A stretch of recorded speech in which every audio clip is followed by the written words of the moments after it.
नमस्कार, स्वागत है आपका। मैं हूं आपके साथ हिमांशु दीक्षित और बात मध्य प्रदेश की करेंगे, जहां शिवराज सरकार ने वित्तीय वर्ष 2021-22 के लिए प्रदेश का पहला बजट पेश किया।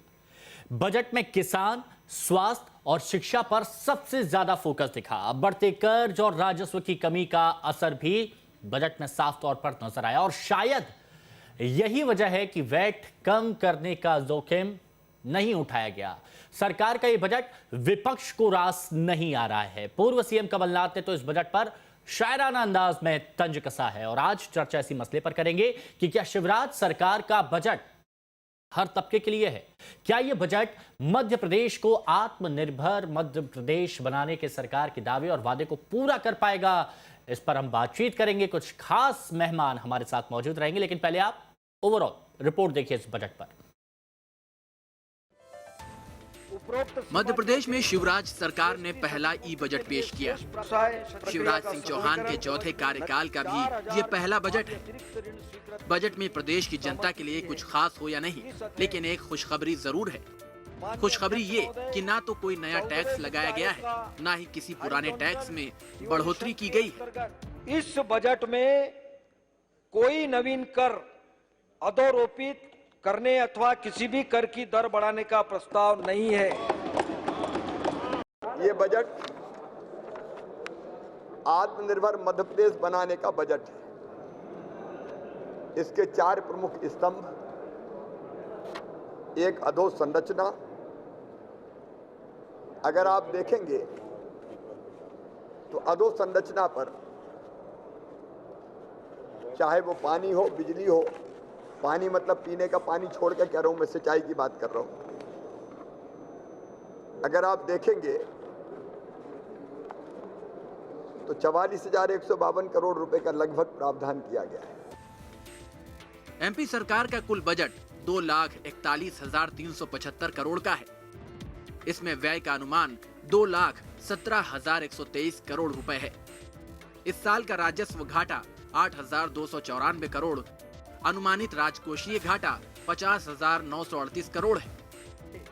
शिवराज सरकार का यह बजट किसान, कर्मचारी और रोजगार पर भले ही ज्यादा फोकस हो, लेकिन बजट में झलक आत्मनिर्भर मध्य प्रदेश के रोड मैप की भी है। महानवंबर में किसानों को बिना ब्याज के ऋण देने के लिए 1,000 करोड़ रुपए का प्रावधान है। शिक्षा पर 1,500 करोड़ रुपए खर्च होंगे। प्रदेश को 2,441 नई सड़कें मिलेंगी, 65 नए पुल बनेंगे, 105 रेलवे ओवरब्रिज बनाए जाएंगे। भोपाल इंदौर मेट्रो के लिए 262 करोड़ का प्रावधान किया गया है। नर्मदा घाटी के विकास के लिए 300 करोड़ खर्च की योजना है। प्रदेश में 9 नए मेडिकल कॉलेज खोले जाएंगे। सीएम राइज के तहत 9,200 स्कूल बनेंगे। 24,000 शिक्षकों की भर्ती होगी। हमारी सरकार का यह दृढ़ विश्वास है कि सरकारी नीतियों का सृजन तथा कार्यक्रमों का क्रियान्वयन इस प्रकार किया जाना चाहिए जिससे प्रदेश की अर्थव्यवस्था तेजी से आगे बढ़े, रोजगार के नए अवसर निर्मित हो और प्रत्येक नागरिक प्रदेश के विकास में भागीदार बने।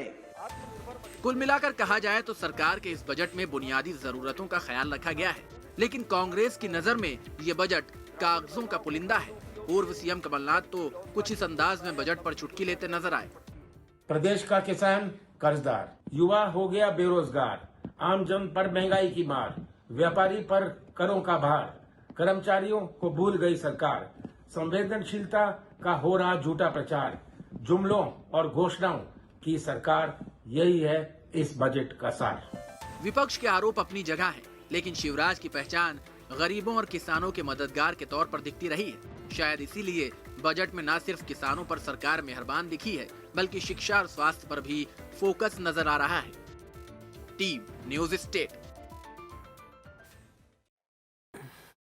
तो बजट जो सत्ता पक्ष के लोग हैं बहुत अच्छा बता रहे हैं। कहा जा रहा है कि आत्मनिर्भर भारत, आत्मनिर्भर मध्य प्रदेश इस बजट के सहारे बनेगा और विपक्ष का कहना है कि जुमलों की सरकार है, कुछ खास इस बजट में नहीं है। लेकिन हम इसके हर पहलू को बारीकी से जानने की कोशिश करेंगे, जनता तक यानी आप तक पहुंचाने की कोशिश करेंगे।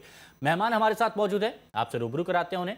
हमारे साथ जयंत वर्मा जी वरिष्ठ पत्रकार हैं, विश्लेषण करेंगे इस बजट का, नीतियों का। साथ ही कन्हैया आहूजा जी अर्थशास्त्री हमारे साथ इस चर्चा में मौजूद हैं और बेहतर तरीके से इस बजट पर रोशनी डाल सकते हैं। आशीष अग्रवाल जी बीजेपी की तरफ से हमारे साथ इस चर्चा में मौजूद रहेंगे और हमारे साथ योगेश यादव जी प्रदेश उपाध्यक्ष कांग्रेस के मौजूद रहेंगे। आप सभी का बहुत बहुत स्वागत है।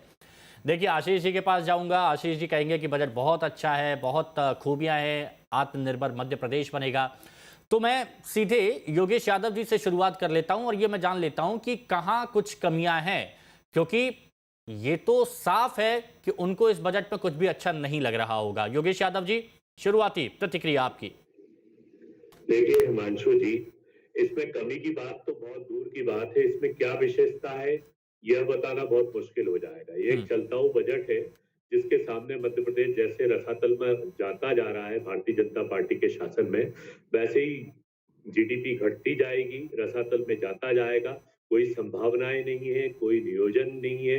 किसी भी प्रदेश को स्थापित करने के लिए अर्थव्यवस्था, कृषि सेक्टर, स्वास्थ्य और शिक्षा, ग्रामीण विकास, कानून, रोजगार के संदर्भ में व्याख्या की जाती है, स्थापना की जाती है। लेकिन जिस तरीके से यहाँ पर आंकड़ों की जादूगरी करके पेश प्रस्तुत किया गया और जिसको कहते हैं ना कि जुमलों का बजट, ये जुमलों का बजट है। इसके सामने कोई विजन नहीं है। आज हमारा मध्य प्रदेश का युवा रोजगार पलायनवादी हो चुका है, बेरोजगारी बढ़ती जा रही है। मध्य प्रदेश में हालात ये हैं कि 25 लाख रजिस्टर्ड बेरोजगार है। एक कांस्टेबल की 4000 की नियुक्ति पर ही 12 लाख आवेदन पत्र आ जाते हैं। मध्य प्रदेश की बदतर स्थिति में अच्छा, शिवराज सिंह जी का विजन तो बिल्कुल ही जीरो इसलिए मैं मानूंगा कि अब उनकी एक आदत पड़ गई कि कर्ज लेते जाएं और घी पीते जाएं। मध्य प्रदेश चल रहा है, कर्ज लेकर चल रहा है। यहाँ पर मध्य प्रदेश में युवाओं के रोजगार की कोई साधन नहीं है। हमारे पास इनका इंफ्रास्ट्रक्चर नहीं है कि कांग्रेस किस तरीके से मध्य प्रदेश को बढ़ाया जाना चाहिए, स्किल डेवलपमेंट कैसे किया जाना चाहिए, मध्य प्रदेश के लघु उद्योग, मध्यम उद्योग या ग्रामीण क्षेत्र के उद्योगों को बढ़ावा देकर किस तरीके से मध्य प्रदेश में रेवेन्यू जनरेट की जानी चाहिए। और सबसे बड़ा दुर्भाग्य की बात है कि कोरोना से प्रताड़ित मध्य प्रदेश का वासी इस कातर दृष्टि से देख रहा था कि शायद पेट्रोल डीजल में वैट की कमी हो जाएगी तो उसको कुछ राहत मिलेगी, क्योंकि अब आम आदमी का दम घुटने लगा है। आप जान रहे हैं कि चाहे बिजली का बिल हो, चाहे शिक्षा का मामला हो, चाहे स्वास्थ्य से संबंधित हो, किसी भी मामले में व्यक्ति गरीब से गरीब होता जा रहा है। और पेट्रोल डीजल में वैट की कमी ना होने का मूल कारण यही है कि ये व्यवसायिक सरकार है, इनको जनता से कोई लेना देना होता नहीं है। वैट पर ये कम किया जा सकता था।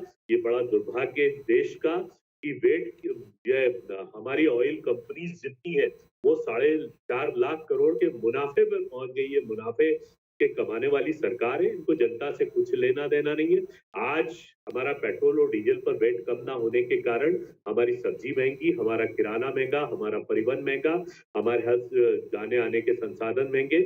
और इसके कारण एक आम आदमी, अब मैं आपको बता देता हूँ कि मध्य प्रदेश में एक आम व्यक्ति की 400 रुपए के करीब की आमदनी रेगुलरली मंथली कम हो गई है। जिस तरीके से बढ़ना चाहिए, आप कोरोना का एक बहाना करते हैं साहब कि कोरोना के बाद भी दूसरी जगह के आप अन्य प्रांतों में यदि तुलना करेंगे तो वहां की जीडीपी इतनी ज्यादा कमजोर नहीं हुई है जितनी मध्य प्रदेश में हुई है। और मध्य प्रदेश में लगातार जीडीपी घटती जा रही है। और जो जनता इस बात की राहत देख रही थी कि पेट्रोल डीजल वेट में कमी आएगी, रजिस्ट्री चार्ज में कमी आएगी, कहीं ना कहीं से मुस्कुराने की कोई बात नहीं है। आप कमी की बात कर रहे हैं। चलिए यादव जी, ये चीज अच्छी लगी। देखिए, यही तो हम कहते हैं कि हर किसी का नजरिया अलग रहता है। अब बीजेपी की तरफ से ज्यादातर लोग ये कह रहे थे कि आप ये देखिए, ये बजट बहुत अच्छा है क्योंकि 1 साल तक कोई अतिरिक्त कोई टैक्स नहीं लगेगा, ना ही कुछ बढ़ाया जाएगा। लेकिन आपने इसका दूसरा पहलू देखा कि कोई जो वैट है वगैरह कुछ भी वो कम भी नहीं होगा, यानी स्थिर ही रहेगा। अब एक कमेंट में यहाँ पर आशीष जी से भी ले लेता हूँ। आशीष जी, शिवराज जी बता रहे हैं क्रांतिकारी परिवर्तन लाएगा, राकेश सिंह बता रहे हैं कि गरीबों को, महिलाओं को, इन सब के लिए मददगार होगा, व्यापारियों के लिए मददगार होगा। लेकिन योगेश जी ने जो बताया वो भी सबके सामने है कि कुछ खास इधर नहीं मिला है, कोई नीति देखने को नहीं मिली है। तो ज़रा एक शुरुआती प्रतिक्रिया आप भी दे दीजिए, उसके बाद और गहराई में जाएंगे जो हमारे और सहयोगी हैं।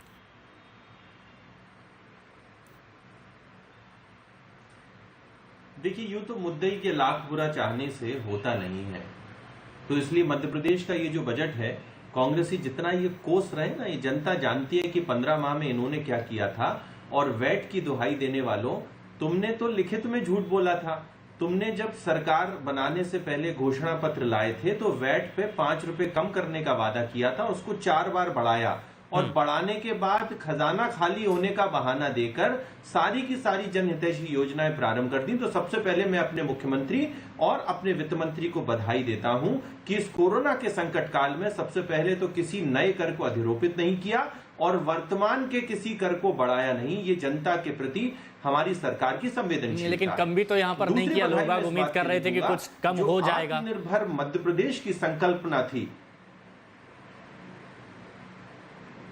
हिमांशु जी आ रहा हूं ना मैं, आत्मनिर्भर मध्य प्रदेश की जो संकल्पना थी उसका रोड मैप पेश किया गया।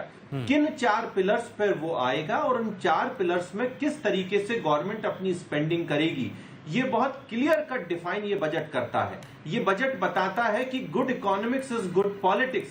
ऐसा नहीं है कि अपनी राजनीति के लिए मध्य प्रदेश को या देश का भट्टा बिठा दो। ये इसके लिए मैं अपने मुख्यमंत्री और वित्त मंत्री को बधाई देता हूं। 4 पिलर जिन पर है वो हमने सुना, सुशासन, अधोसंरचना, रोजगार और आर्थिक विकास और शिक्षा एवं स्वास्थ्य। इन चारों में पहले की अपेक्षा सरकार ने स्पेंडिंग ज्यादा की है और इन सभी स्पेंडिंग के साथ एक जो बहुत इंपॉर्टेंट चीज है जो मैं बताना चाहूंगा कि कैपिटल एक्सपेंडिचर 44,152 करोड़ इस कोरोना की मार के बाद भी कोई नया कर ना लगाते हुए हमने किया। इससे रोजगार में भी बढ़ोतरी होगी और जो नया इन्वेस्टमेंट है वो भी आएगा। अब कर क्यों नहीं कम किया जा सकता? ऐसे समय में जब सरकार की अपनी स्पेंडिंग वैसे ही बढ़ी हुई है और जितनी बंद पड़ी योजनाएं कुशासन के समय की बंद कर दी गई थी कमलनाथ के द्वारा, चाहे वो मुख्यमंत्री तीर्थ यात्री योजना हो, चाहे वो संबल योजना हो, इन सब का प्रावधान करते हुए बजट बनाया गया है। मध्य प्रदेश अब विकसित होने की राह पे बढ़ चला है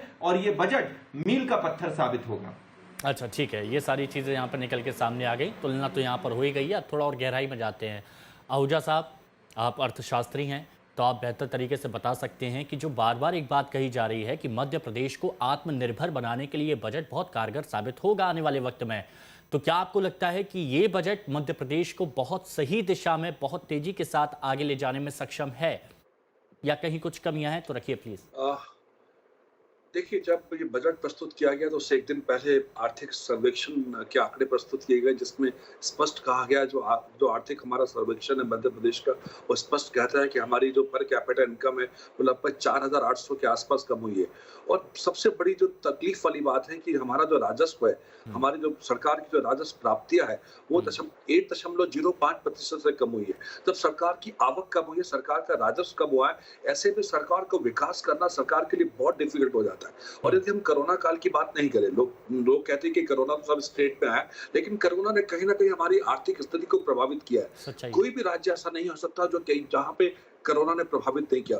तो यदि हम विकास करना चाहते हैं, सरकार उस क्षेत्र का विकास करना चाहती है, राज्य का विकास करना चाहती है, तो वहां पे बिजली चाहिए, वहां पे सड़कें चाहिए, वहां पे अधोसंरचना चाहिए। तो यदि हम विकास की बात करते हैं तो हर राज्य को ये सब चीजें चाहिए।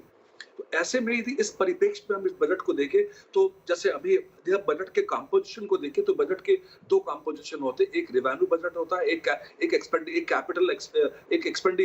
कैपिटल बजट होता है। तो कैपिटल बजट का बहुत बड़ा इंपॉर्टेंट कंपोनेंट होता है कैपिटल एक्सपेंडिचर। और इस बजट का जो बहुत बड़ा कंपोनेंट है कैपिटल एक्सपेंडिचर पे मींस सरकार का पूरा ध्यान डेवलपमेंट की तरफ है। वो चाहती है कि हर व्यक्ति के पास पानी पहुंचे, हर व्यक्ति के पास बिजली पहुंचे, हर व्यक्ति के पास शिक्षा पहुंचे। और एक चीज और, कोविड ने हमको एक बहुत बड़ी सीख दी है। हमारा जो हमने कभी भी आजादी के बाद से स्वास्थ्य सुविधाओं पे बहुत ध्यान नहीं दिया, लेकिन सरकार अब मानने लगी है कि हमें ह्यूमन कैपिटल का विकास करना है, हमें एक ऐसा यूथ चाहिए जो बहुत हमारे लिए एम्प्लॉयमेंट क्रिएट करे फ्यूचर में। तो हमें कहीं ना कहीं स्वास्थ्य सुविधाओं को, शिक्षा सुविधाओं को बहुत ध्यान देना पड़ेगा, जो इस बजट में झलकता है। यदि हम बजट की बहुत डिटेल में जाएंगे तो हम देखेंगे इस बजट में शिक्षा पे ध्यान दिया गया, इस बजट पे स्वास्थ्य पे ध्यान दिया गया, इस बजट पे अर्बन इंफ्रास्ट्रक्चर पे ध्यान दिया गया, इस बजट में इंफ्रास्ट्रक्चर डेवलपमेंट पे ध्यान दिया है। कुछ चीजें हैं, मैं मानता हूं कि सरकार यदि वैट थोड़ा कम करती, आम आदमी को जो भार पड़ रहा है वो थोड़ा कम होता तो बेहतर होता। आहूजा साहब, यही तो बात है कि यहाँ पर जब भी बजट आता है लोगों की उम्मीदें बहुत ज्यादा बढ़ जाती है और हर किसी को उम्मीद यही रहती है कि कुछ राहत तो यहाँ पर जरूर मिलेगी, लेकिन हालात समझा जा सकता है। और मध्य प्रदेश के बजट पर हम लगातार चर्चा कर रहे हैं और सीधे बिना किसी देरी के जयंत वर्मा जी का रुख करते हैं। वरिष्ठ पत्रकार हैं जयंत वर्मा जी। सबने अपने अपने हिसाब से बजट का विश्लेषण किया। और मैं चाहता हूं कि आप भी अपनी तरफ से बताएं कि आपको ये बजट कैसा लगा, क्योंकि हम काफी लंबे वक्त से मध्य प्रदेश के मौजूदा हालात पर चर्चा करते आ रहे हैं।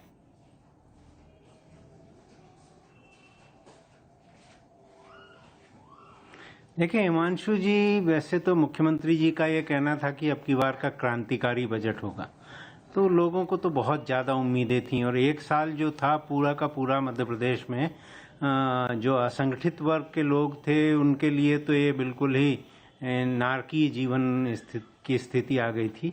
बेरोजगारी हो गई थी, जो पलायन करके बाहर से आए थे लोग, उनके पास काम धाम नहीं थे।